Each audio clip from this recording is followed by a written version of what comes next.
तो hello everyone, आज हम लोग चर्चा करने वाले हैं ICMR 2024 JRF का जो एग्ज़ाम होने वाला है। ICMR 2024 JRF का जो एग्ज़ाम होने वाला है, तो उसके सिलेबस और एग्ज़ाम पैटर्न पे, ठीक है। तो बहुत सारे बच्चों का कमेंट्स ऐसा आ रहा है कि सर सिलेबस चेंज हो गया। सही बात है, सिलेबस चेंज हो गया है, एग्जाम पैटर्न भी चेंज हो गया है। बहुत ज़्यादा इसमें चेंजेज नहीं हुआ है, हम बताएंगे कि क्या चेंजेज हुआ है, तो वो देखना है। अब बात करते हैं कि पहले का एग्जाम पैटर्न। सबसे पहले हम लोग बात करेंगे कि सबसे जो पहले एग्जाम होता था उसका क्या पैटर्न था, और अब जो चेंज होके जो एग्जाम होने वाला है उसका क्या पैटर्न है, कितने चेंजेज आए हैं और क्या चेंजेज आए हैं, इस मुद्दे पे हम लोग चर्चा करेंगे, ठीक है। तो इससे पहले वैसे लोग जो इस चैनल को सब्सक्राइब नहीं किए हैं, प्लीज़ सब्सक्राइब कर लीजिए, चैनल्स को लाइक कर दीजिए और शेयर कर दीजिए, ताकि दूसरे बच्चों को भी ये जानकारी मिल सके और वो अपना प्रिपरेशन कर सकें। आपकी जानकारी में अगर कोई बच्चा प्रिपरेशन कर रहा है तो उसको भी ये जानकारी मिल जाए, उसको भी कोई परेशानी नहीं हो, ठीक है। तो इससे क्या होगा कि फ़ायदा होगा, ठीक है। तो अब ध्यान दीजिए, होता क्या है एक्चुअली कि पहले जो एग्ज़ाम होता था, ठीक है, उसमें भी आपको 150 क्वेश्चन आता था। कितने आता था? 150।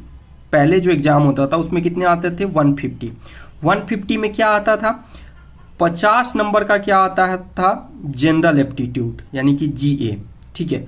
और 100 नंबर का क्या आता था? आपका सब्जेक्टिव क्वेश्चन, जो आपके सब्जेक्ट से रिलेटेड होता था पहले, यानी कि देन पहले जो एग्जाम होता था 150 क्वेश्चन आते थे। 50 आपका जनरल एप्टीट्यूड का होता था और 100 क्वेश्चन जो होता था वो आपका सब्जेक्ट का क्वेश्चन होता था, ठीक है, सब्जेक्ट बेस्ड क्वेश्चन होता था।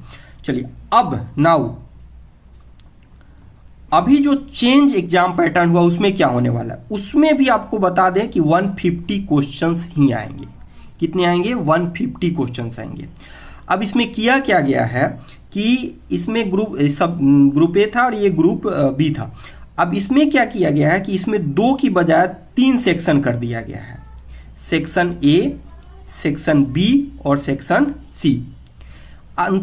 तीनों में 50-50 क्वेश्चन पूछे जाएंगे। ये 50 क्वेश्चन जो होगा वो जनरल एप्टीट्यूड का होगा। अभी हम लोग डिटेल आपको बताएंगे इसकी, जनरल एप्टीट्यूड सेक्शन में क्या क्या पूछे जाएंगे, डिटेल अभी बात करेंगे हम लोग। फिर बी में क्या होगा? उसमें बेसिक्स होगा, आपका फंडामेंटल बेसिक नॉलेज जो साइंस से जुड़ा होता है। और सी जो होगा ये आपका कोर सब्जेक्ट रिलेटेड होगा, जो आप सब्जेक्ट मतलब आपका जो सब्जेक्ट है, जो भी साइंस सब्जेक्ट है उससे आपका रिलेटेड होगा।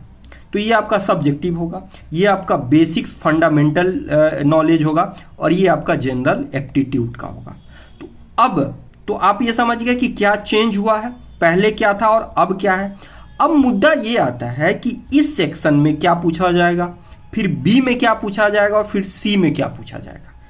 ये जो नया सिलेबस आया है उसके अकॉर्डिंग क्या चेंजेज होंगे, क्या ए में क्या पूछा जाएगा। अभी बहुत सारे बच्चे ऐसे हैं जिनको जानकारी नहीं है। बी में क्या पूछा जाएगा, इसकी भी जानकारी नहीं है। सी में क्या है, सी ठीक है, चलिए सब्जेक्ट का जानकारी उनके पास है, वो डाल सकते हैं। लेकिन जे और बी पूरी तरह क्या है, ब्लाइंड है।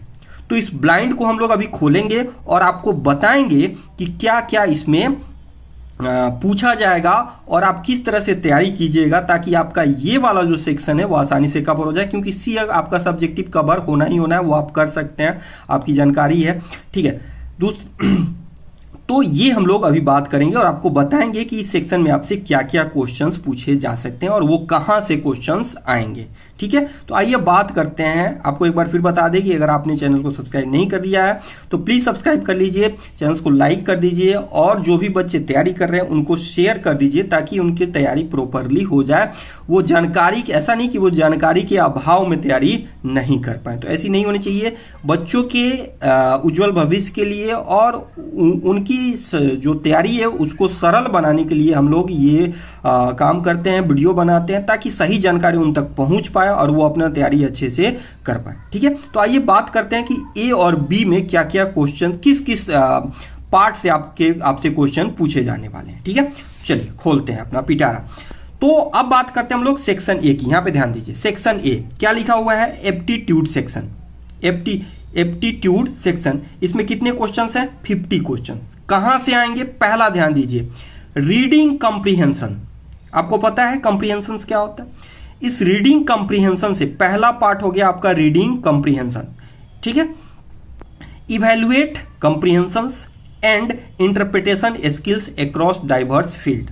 कॉम्प्रिहेंशंस को इंटरप्रिटेट करना है, उसको एवेल्युएट करना है, आपका स्किल देखा जाएगा कि आप किसी रीडिंग कॉम्प्रिहेंशन को, दिए गए कॉम्प्रिहेंशंस को रीड करके किस तरह से इवैल्यूएट कर पाते हैं, ये आपकी एबिलिटी को चेक करेगा, ठीक है। दूसरा है आपका रीजनिंग एबिलिटी कितना अच्छा है, ये आपको देखना है। ये आपसे क्वेश्चन पूछा जाएगा, आपकी रीजनिंग एबिलिटी की जानकारी आपसे देखी जाएगी। तो इसमें क्या है, एसएच डिडक्टिव रीजनिंग। दूसरा क्या है, डाटा इंटरप्रिटेशन, क्योंकि रिसर्च में सबसे महत्वपूर्ण होता है डाटा इंटरप्रिटेशन। आप कितनी आसानी से डाटा को इंटरप्रिटेट कर पाते हैं, वहीं आपके रिजल्ट को इवैल्यूएट, कितनी अच्छे से आप इवैल्यूएट, जितना अच्छा आपका डाटा इंटरप्रिटेशन होगा उतनी ज़्यादा आप अपने रिजल्ट को इवैल्यूएट कर पाएंगे। Verbal and non verbal reasoning, ये आपकी रीजनिंग एबिलिटी को चेक करता है। अब बात आता है आपकी एनालिसिस का, एनालिटिकल एबिलिटीज आपका, उसमें आपका इंफॉर्मेशन सिस्टमेटिकल इंफॉर्मेशन देखा जाएगा, उसको लॉजिकली भी देखा जा सकता है, डाटा इंटरप्रिटेशन के द्वारा भी देखा जा सकता है, और लॉजिकल रीजनिंग अप्लाई करके भी देखा जा सकता है। तो ये आपकी एनालिटिकल एबिलिटी को देखा जाता है। क्वांटिटेटिव एबिलिटी, क्वांटिटेटिव एबिलिटी में आपका लॉजिकल रीजनिंग आता है, ठीक है। न्यूमेरिकल एनालिसिस आता है, न्यूमेरिकल क्वेश्चंस आते हैं। ग्राफिकल इंटरप्रिटेशन आता है। ग्राफिकल इंटरप्रिटेशन अभी नहीं पूछा जाता था, ये अभी नया इंटर हुआ है। ग्राफिकल इंटरप्रिटेशन आपसे डाला जाएगा, ठीक है। जैसे ग्राफ देकर के आपने देखा होगा कि CSIR क्वेश्चंस में भी आते हैं, हमारा प्रीवियस ईयर क्वेश्चन डाला हुआ है, उसमें आप देख सकते हैं बहुत ज़्यादा कॉम्प्लिकेट नहीं होता है, आप आसानी से बना सकते हैं, ठीक है। क्योंकि आपके रिसर्च में ये काम आता है ग्राफिकल इंटरप्रिटेशन जो होता है। जितनी आपकी ग्राफिकल इंटरप्रिटेशन आपका अच्छा होगा, उतना ज़्यादा आप अपने डाटा को इंटरप्रिटेट कर सकते हैं, या किसी पेपर को, रिसर्च पेपर को आप पढ़ते हैं तो उसको एनालाइज कर सकते हैं कि वो जो ग्राफिकल रिप्रेजेंटेशन है वो क्या कहना चाहता है। अगला है आपका क्वांटिटेटिव कंपैरिजन, ठीक है। इसमें problem solving through quantitative comparison है और एनालिटिकल रीजनिंग दिया हुआ, ठीक है। अब बात आती है कि ग्रुप बी सेक्शन में आपसे कितने क्वेश्चन पूछे जाएंगे और क्या पूछे जाएंगे। तो ग्रुप बी सेक्शंस में भी आपसे 50 क्वेश्चन पूछे जाएंगे। किससे पूछे जाएंगे, क्या पूछे जाएंगे, basically related to student fundamental knowledge based which is comparison compare to the topic listed below, ठीक है। तो यहां पे जो टॉपिक्स दिए हुए हैं उसी से रिलेटेड आपका बेसिक नॉलेज आपसे देखा जाएगा। पहला है molecular basis of changes occurring in living cells. Living cells में जो चेंजेज आते हैं मॉलिक्यूलर लेवल पे, उससे आपसे क्वेश्चंस पूछे जाएंगे। दूसरा है आपका cell structure, function, cell communication, signaling, growth, reproduction, differentiation, ठीक है। तीसरा पॉइंट है basic understanding of physiological procedure. जितने भी फिजियोलॉजिकल प्रोसीजर्स होते हैं, जैसे गैस्ट्रोइंटेस्टाइनल, आपका respiratory system, excretory system, circulatory system, endocrinology, ये आपसे, इससे जो बेसिक जानकारी है वो आपसे पूछे जा सकते हैं। जेनेटिक इनहेरिटेंस, जो जीन लेवल पे आपसे देखे जाते हैं, और जीनोमिक्स, डार्विन आपका मेंडल्स लॉ वगैरह देख लीजिएगा, जीन्स के बारे में पढ़ लीजिएगा, DNA RNA के बारे में पढ़ लीजिएगा। Origin of life and evolution, इससे आपसे बेसिक्स तौर पे पूछे जाते हैं। अगला है biotechnology, biotechnological process, techniques and applications. कौन कौन से टेक्निक्स अप्लाई होते हैं और इसके एप्लीकेशन यानी कि इसके यूजेज कहाँ कहाँ पे हो, क्या क्या इसके हैं। बायोसेफ्टी, चूंकि आप रिसर्च फील्ड में जा रहे हैं तो आपको ये सबसे जरूरी चीज होता है बायोसेफ्टी। तो बायोसेफ्टी की जानकारी आपको होनी चाहिए, इससे आपसे पूछा। बायो इथिक्स, इससे भी आपसे पूछा जाता है। जब भी आप किसी काम के लिए एनिमल्स या पेशेंट सैंपल पे काम करते हैं तो बायो इथिक्स जो होता है वो सबसे महत्वपूर्ण मुद्दा होता है। अगला होता है natural and acquired immune response, जिसे इनेट इम्यून रिस्पॉन्स भी कहते हैं। दूसरा है एक्वायर्ड इम्यून रिस्पॉन्स, तो इसका बेसिक्स आपको जान लेना है। अगला है common bacterial, viral, fungal and parasitic infection, कौन कौन से होते हैं ये आपको, इससे आपसे क्वेश्चन पूछे जा सकते हैं, ठीक है।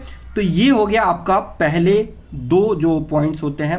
आपका पहला पॉइंट जैसे कि हमने कहा कि ग्रुप ए और ग्रुप बी, और ग्रुप सी जो होता है वो होता है आपका कोर सब्जेक्ट।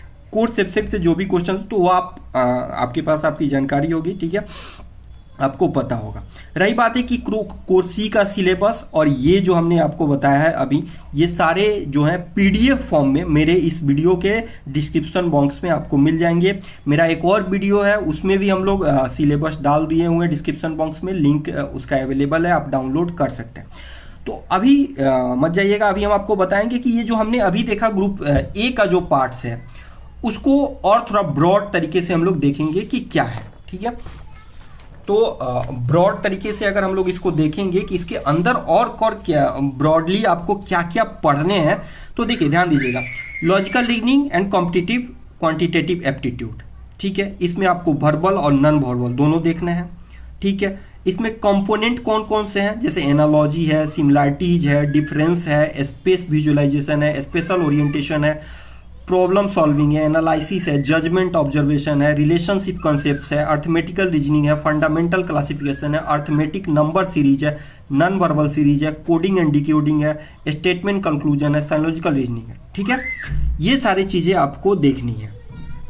अब बात आती है कि इंपॉर्टेंट क्या है, जैसे न्यूमेरिकल ऑपरेशन, आपका वर्ड कोडिंग एंड डिकोडिंग आपका इंपॉर्टेंट है, वेन डायग्राम आप देख सकते हैं। हाँ, यहाँ पे आपको बता दें परसेंटेज आपका इंपॉर्टेंट है, इससे क्वेश्चन आता है। रेशियो एंड प्रोपोर्शन आपका है, interest, profit and loss, discount, time and distance, time and work, ये आपका इंपॉर्टेंट है, आप देख सकते हैं इसको।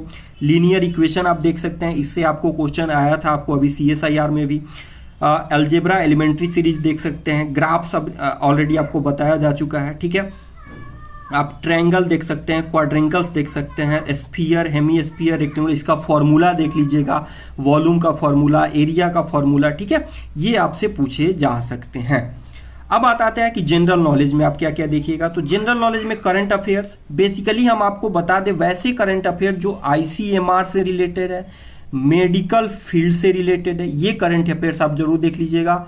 नोबेल प्राइज, मेडिसिन वगैरह में नोबेल प्राइज या साइंस में किसको दिया गया है, ये आप देख सकते हैं, ठीक है। वैसे ही आप करंट अफेयर्स में ये आप देख सकते हैं, डिस्ट्रीब्यूशन की natural resources like river, mountains, water, ये बहुत कम पूछा जा सकता है। लेकिन अर्थक्वेक, सुनामी, वॉल्कानिक, ये एक्टिविटी किसके कारण उत्पत्ति होनी है, क्या होता है, cyclones, origin and distribution of earth, interior of earth, distribution of continent and ocean, location of sites, state and capital. State and capital बहुत ज़्यादा नहीं पूछा जाता है।